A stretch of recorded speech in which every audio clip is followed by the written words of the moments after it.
السلام عليكم ورحمة الله وبركاته. أهلا وسهلا. مرحبا. صباح الخير.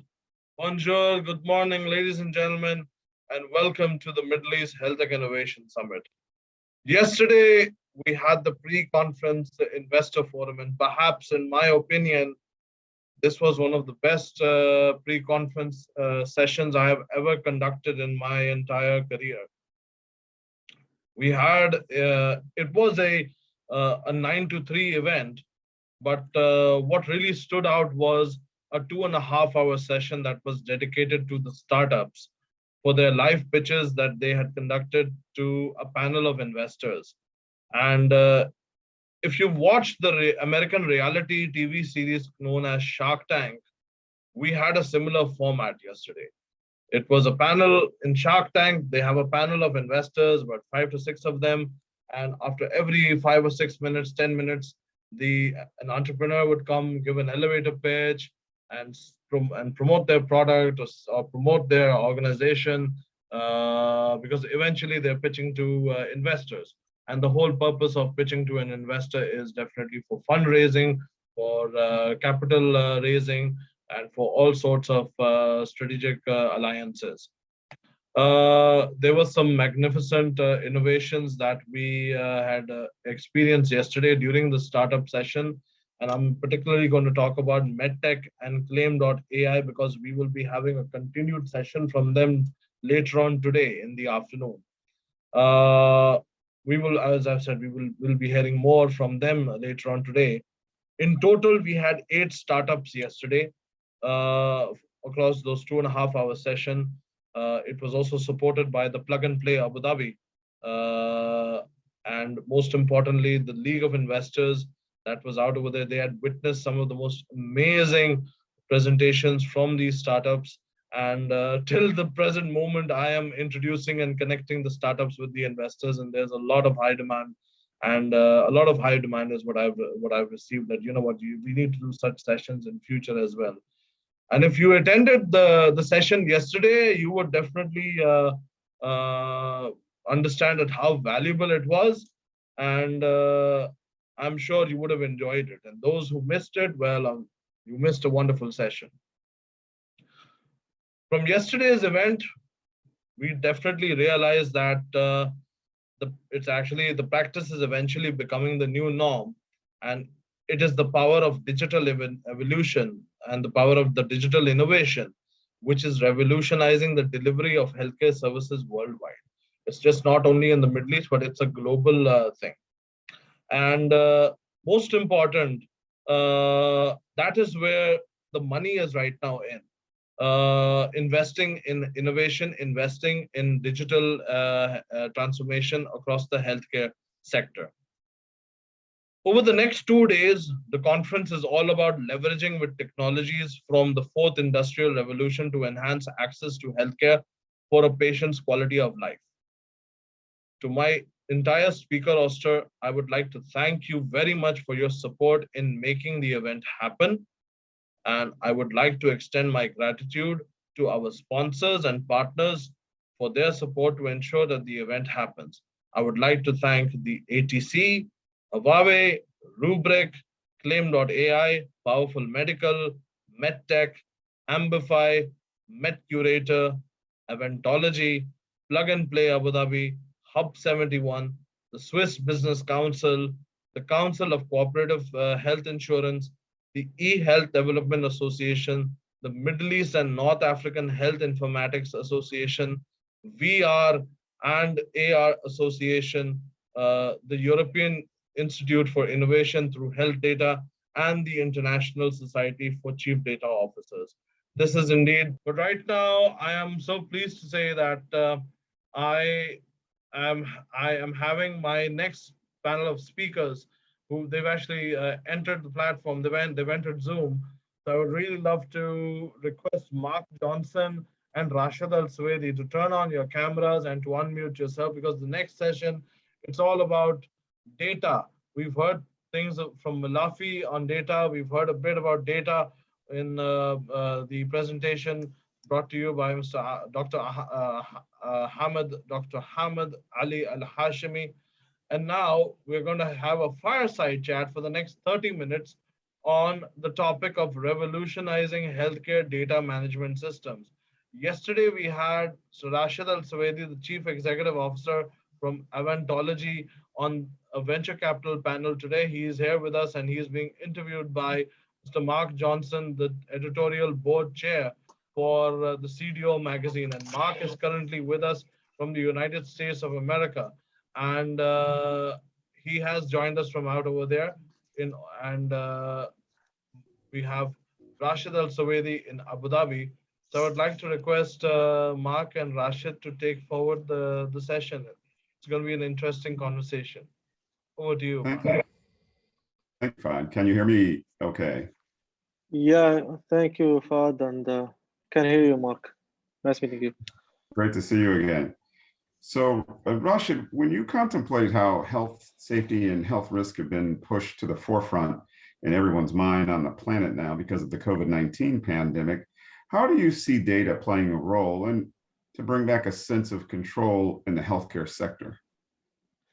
Well, Mark, if you can see, historically speaking, healthcare and hospitals, governments, and other health organizations, uh, they have not yet tapped on data deeply. That will result in increasingly high patient problems globally. And if you look at that, based on that, masses of people in society are in a health pandemic already. The lack of insight on how things are connected and not having visibility on that interaction will would cause even more complications. Data has the potential on helping health providers in creating lower health risks or even avoiding sicknesses. It will complicate most of the world problems and it will add more complications to nations. What is logical to us is that a form of data from a patient is obviously equal to a knowledge asset about that person's life. So what that means is that that particular information is valuable to the concerned party of being the health sector, which we call hospitals usually. One of the benefits consistently is that for us to build a health story for that individual's life, being the patient. So historically, individuals and holistically healthcare providers did not move on strategizing the use of data uh, and turning data into contextualized information. The result of this will help patients avoid health risks, reduce expenses, and add more transparency to hospitals. This will help in a better consumer experience, will reduce most of the biggest issues facing the health sector right now in this generation and future generations. So what we are speaking of is utilizing data by being the next generation of health. It's data is in every level, and data has an effect on an individual, a collective of people, or a nation level, a national level. All I can say is that the pandemic was just a wake-up call for all nations to move forward in the health sector. Yes, I think you bring a lot of insight to this topic. I know that certainly in the United States and in other developed nations around the world, privacy is a big issue when it comes to healthcare information, how that information is used and how it's protected, and how it is how stewardship is given to an organization to manage healthcare information or patient, health record information. Can you speak a little bit about that dimension of the use of patient information in healthcare? Well, if you look at it, there is the HIPAA Act in the United States, and there is similar acts in the UAE that is protecting patient data in the health sector area. And we understand that the records are really, it's called confidential or really sensitive to tap on. But what we'd like to see is the collaboration of the healthcare sector. It's not doesn't have to be on a country level, probably on a national level to help that patient journey and help that patient to have a better hospital servicing that human life. If you would like to like think back of your time visiting a hospital, how much did you spend just to get a cold and flu medicine. With all that diagnostic, all that MRIs, this is unreasonable if you're just going there for just one small sickness that you have. So we are trying to tap on that using the data assets of or records of that hospital, just to help the patient have a seamless connection with that hospital. It all ends up in benefiting both parties on understanding what are the sicknesses and how the patient could be served better. Mhm. When you hear about the many negative side effects of the COVID pandemic, non-related COVID medical care, such as interrupted healthcare services for chronic diseases like cancer and diabetes and heart health, what opportunities do you believe were missed by not being more data literate in the healthcare community? So as a start, we saw that all non-COVID related medical care dropped severely. If we speak of cancer, diabetes, heart health, and more sicknesses that require heavy medical attention, it's impossible to take good care of those patients if the health sector is not properly prepared. The negative side effect has to do with the relationship and impact of the pandemic to the healthcare units. And from the healthcare units is to be still able to operate and bring or be at least functional enough to provide the care as to the non-pandemic related patients. So we know from other sectors that predictive analytics on supply chain is very important. The reason I'm mentioning that is because if we act as a wall of self-progress to that particular organization, what we are looking at is limited medical supply, limited equipment supply, medical staff having work burnouts, there are improper allocations of staff. Also being available is going to be hard. That's what we saw in the past 2 years is they're seeking help for non-medical people. You have many other non-medical staff doing PCR tests just from a simple certificate or getting a certificate to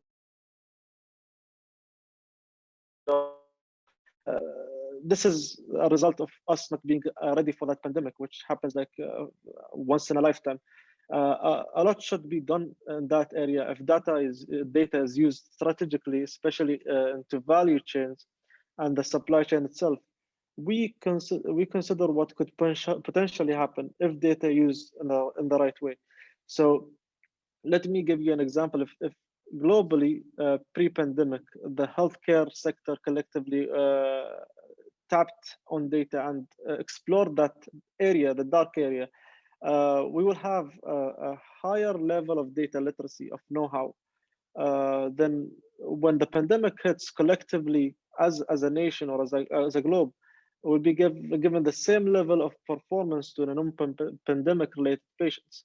So from my perspective, what we saw is giving care to the pandemic dropped heavily and severely on non-pandemic related issues. And we, as the pandemic hits, we never heard of what's happening to the people with having cancer or heart diseases or diabetes. We just heard that today we have 40 people caught COVID in this area, and tomorrow is going to be another 100. So are we still taking care of those patients or not? That's what we need to have insights on.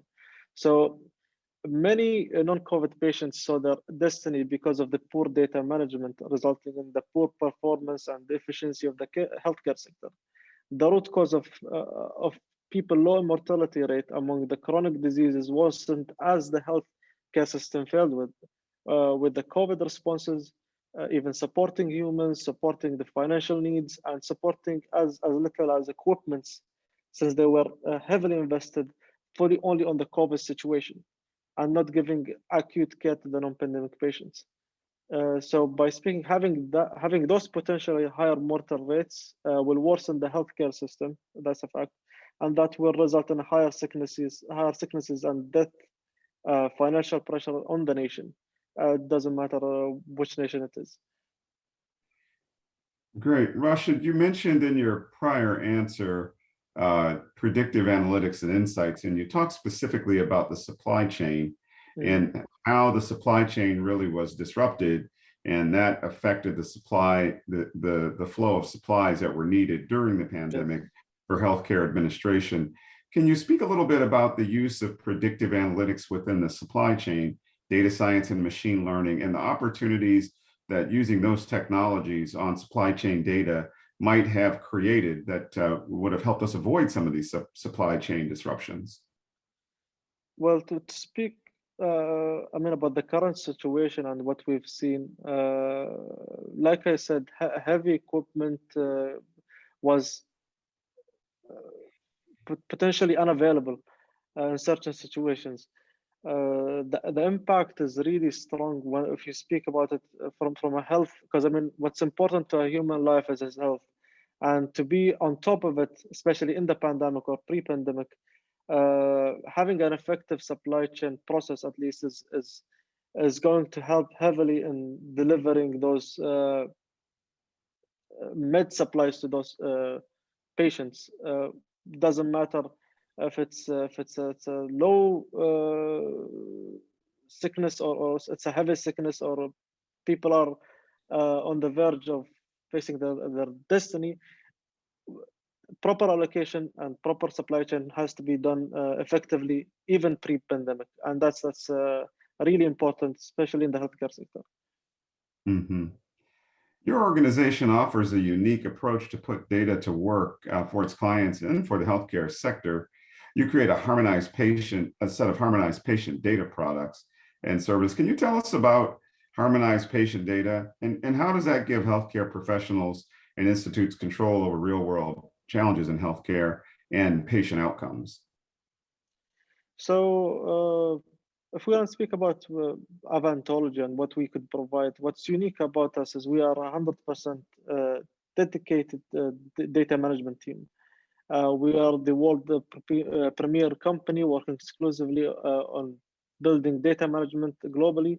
The customer is facing accomplished senior data people that have been there and suddenly companies use their data and having better business results. What we do is we specify in non-conventional data, so turning improper data into being readable and information.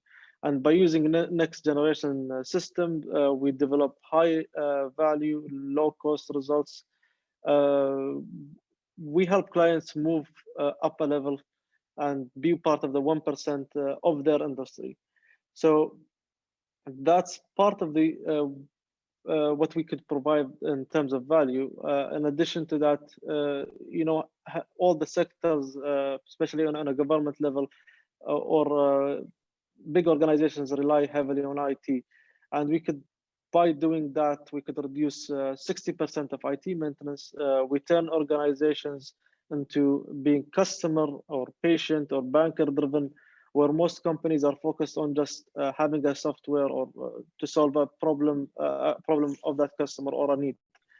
What we provide in Aventology, like you mentioned, is something called harmonizing patient data. So what is harmonizing patient data?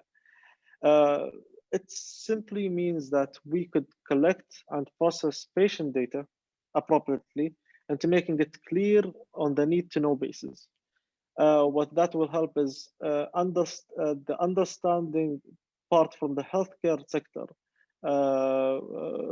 and practitioners will provide a seamless patient journey for a better benefit to that patient. And the healthcare sector will be getting appropriate information of that patient rather than the constant payments and expenses and waiting lines just for a simple diagnostic. So we're not just storing all the information or data, we're making data be the system, and that takes the patients on a journey to a different experience with that healthcare sector. So you'll get many, let's say, benefits out of that. First is high productivity in healthcare, which is obvious.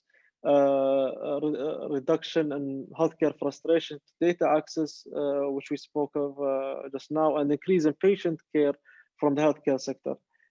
This should hugely reduce in mistakes and increase proper operations. Well, I've heard a lot of situations where there was many mistakes that happened to patients, and they had to jump from one hospital to another, run all the diagnostic again, run all the tests again, and that's in the end affecting the patient's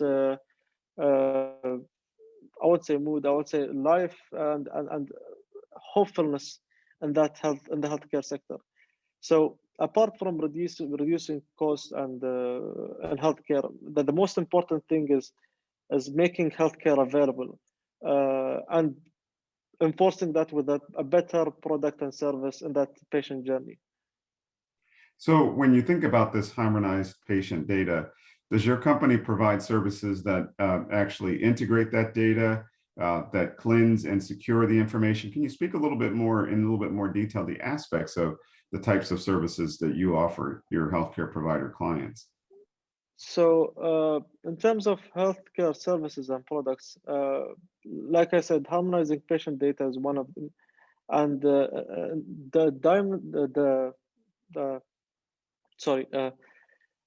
patient data is really important that it has to connect with the healthcare system and the patient themselves. So right now we're seeing many super apps or applications that patients have been using in telehealth or other applications that could help in delivering that a better patient journey. So in terms of just reading those records, if you look at, if you go deeply, for example, let's speak about those records of one patient, there could be 200 to 300 pages of records that needs to be read. And I believe that a simple human being cannot go over them. So you have to have proper data processes and management to just go over those records page by page, piece by piece, understand the situation of a certain patient, and help deliver that patient journey for that patient to have that experience with our services and products. Yes, I think you touched on something really important there, which is really the provider notes that are really a big part of the care record that a patient would have. Yeah. And being able to apply technology like machine learning and advanced analytics to the analysis of those patient care records really does present a platform of opportunity to generate better insight for subsequent service intervals, right? When that information can be made available through the application of technology to consume that content, and to do that in ways that are socially and ethically correct and secure. So I think you really touch on something that I think is a very big. We see a very big move in the healthcare industry. We talk a lot in the United States about population health, and really focusing from a provider perspective and with regard to the payer on an outcomes-based approach for compensation for healthcare services. And I think that this foundation of data that you have been discussing in terms of the harmonized patient information record and the analytics that can be applied to that really do provide an opportunity for rich insights to be derived, helping providers achieve better outcomes for the stakeholders, their patients, helping payers optimize the payment for services that really do lead to outcome improvements and therefore a healthier population. This pandemic has been a challenging time, for everyone around the world, as we figured out how to navigate through it. And certainly, as you touched on earlier, for the healthcare system.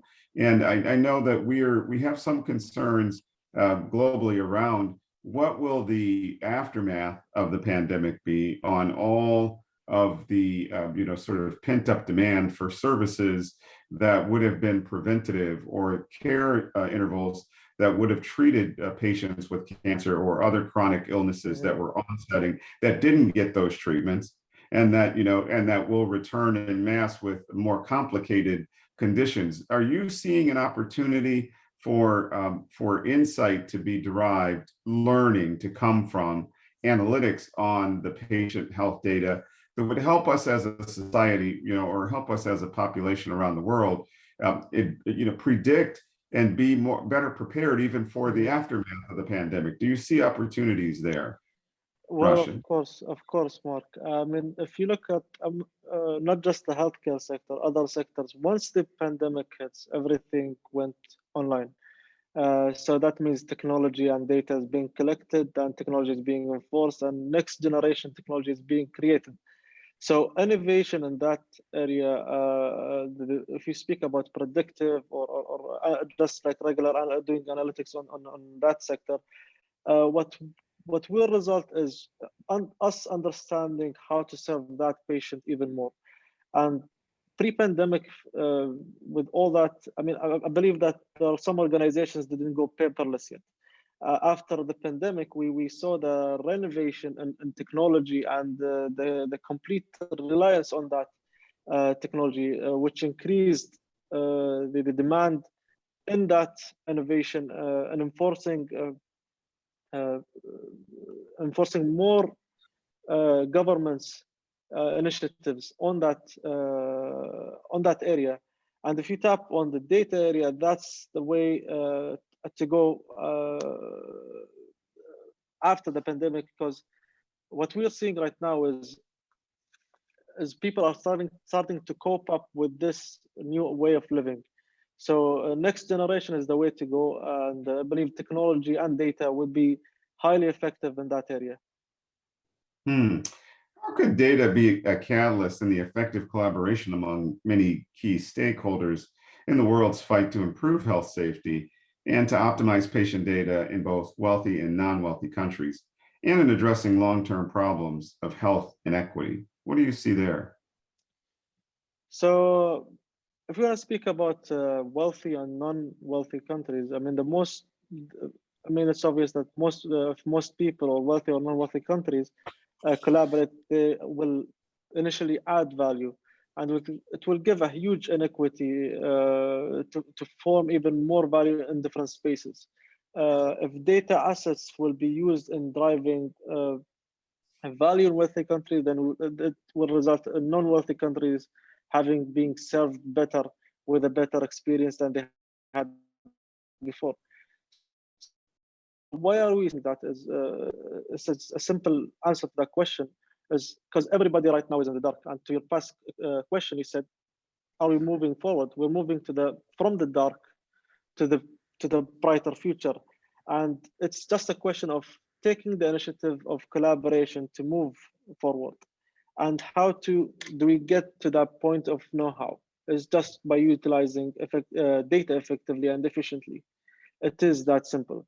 So if data is utilized properly, it will be put potentially into a collaborative effort as a collective globe or nations to put that healthcare system in a successful ecosystem. And that pandemic that just happened was just a wake-up call to move to the power of knowing what to do in the future. So resulting in a healthy nation is mostly likely to be accomplished even in financial equity and success. So it all goes back on health and the healthcare sector. The minute that they choose to renovate, the minute that they choose to move forward, that will be the start point of the rest of the ecosystem to be successful. Yeah, that's a very key point.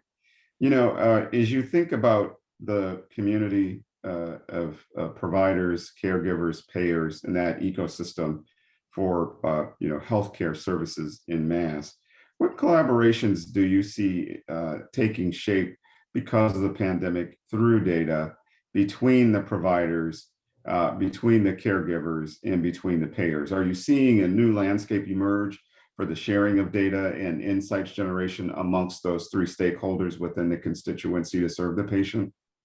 Yeah, I mean, if you look at the collaboration, I mean, if you look at other sectors, some sectors evolved even pre-pandemic, and they relied heavily on technology. Like, for example, if we take banks, banks used to be visited 24/7, and you have to go to the bank like daily just to process one thing. Right now, you have a bank on your phone, and branches are starting to close. The healthcare sector is moved into this situation because of the pandemic and because they were forced to evolve really quickly. Banks now are serving the banked and unbanked, and they're moving to banking 4.0. And healthcare sector is moving to a new generation of healthcare. Actually, to be honest, I've been looking at the pandemic. I've been looking on applications on like a diagnostic application, and there I came up across one or two that you can ask questions uh, and get replies to a system or an AI system, and just test yourself. Like if you have a flu or another disease, and they ask you questions of age, and they show you what kind of disease that you might be having. It's not accurate. I've tried it various times, but it's moving, it's evolving, it's adapting to the new way of living, and that's a good start. Yes, and that's a very key point in terms of a system that would apply machine learning and AI to make a correlative diagnosis, or to predict the condition that a patient might be having, based on symptoms, would depend heavily on data, underlying data, and the veracity and the availability of that data and the accuracy and integrity of it as the foundation for the application of machine learning to find insights. But to your point, we've collected so much more information because of the advances in technology, cloud computing, elastic capacity, et cetera, that we are entering an age where the potential exists that we could have those kinds of complementary capabilities to aid the healthcare sector, and that's going to be necessary as we continue to fight these diseases coming along. One of the things that I think was amazing to me and a lot of our readers and contributors to CDO magazine is how rapidly the vaccines were actually developed. Now, we know that there's a lot of preparatory work going on behind the scenes for decades in mRNA research, et cetera, as a delivery mechanism, as a platform, but still being able to bring all of that research to bear on a particular problem in a short 18-month cycle to produce vaccines that could be consumed and be effective is a tribute to the contributions of data management, analytics, machine learning converging to support the healthcare sector. So I think you're right on point when you talk about the exciting opportunities we have out there to improve care service delivery through data and as that key platform. As we pivot, Rashid, toward the end of our fireside chat, which I always enjoy having with you, I would like to ask you one kind of final question. What other advice do you have for healthcare institutions on the top 3 takeaways that they can leverage to really get better value out of their data, to deliver better health services and to reduce medical errors and the amount of costs in healthcare operations? What 3 key points would you have our viewers today take away from this conversation in that area? So better health services and reducing medical errors, reducing the cost of healthcare. All of the patients would like to see that. I mean, none of the patients would like to visit the hospital because they don't want to hear that scary results. But we take the initiative to improve. So first takeaway would be making it a priority to strategize your data. So in the healthcare sector, I would like to see leaders being appointed and incentivized with incentivizing all the management leadership, and they should be enforced to improve in their data literacy and applications, and also take the lead to apply that to the whole organization. Because what we could see is one person is taking the lead, and one health sector is taking the lead in understanding data and its applications, and the other sector is falling behind. So a collaboration of that will really help in evolving us globally as humans. The second takeaway that I have in mind is to realize that there are right things to do and there are wrong things to do. So getting yourself ready to leverage the data and acknowledge that where you are now and make plans to improve your condition. So understand the situation and assess the situation and look for the brighter future.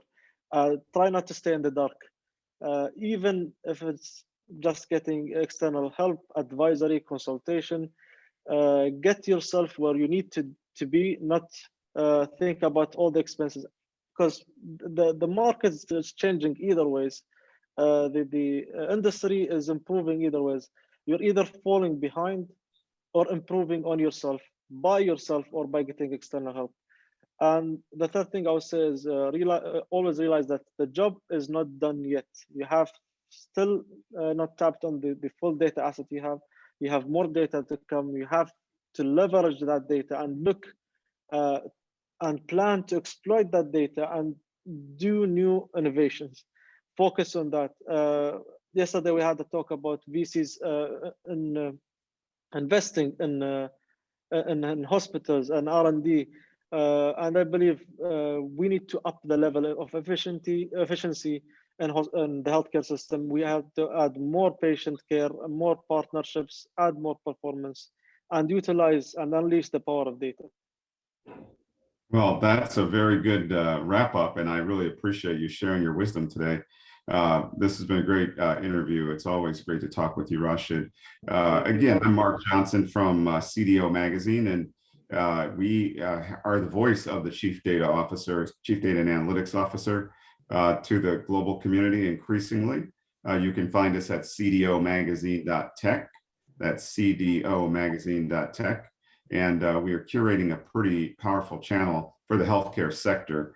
And we are always excited to have contributions from organizations like Aventology and your experts sit for interviews and provide article content and other contributors. So if you're interested in learning more about the sector, check us out at CDO Magazine. The other thing you mentioned, Rashid, I think we should give a shout out to is you said an organization should have, one of your key takeaways is appoint a leader, appoint someone to have responsibility for data management analytics, and that officer of the organization will provide a lot of leverage in accelerating the journey. So we hope folks will take advantage of that piece of advice.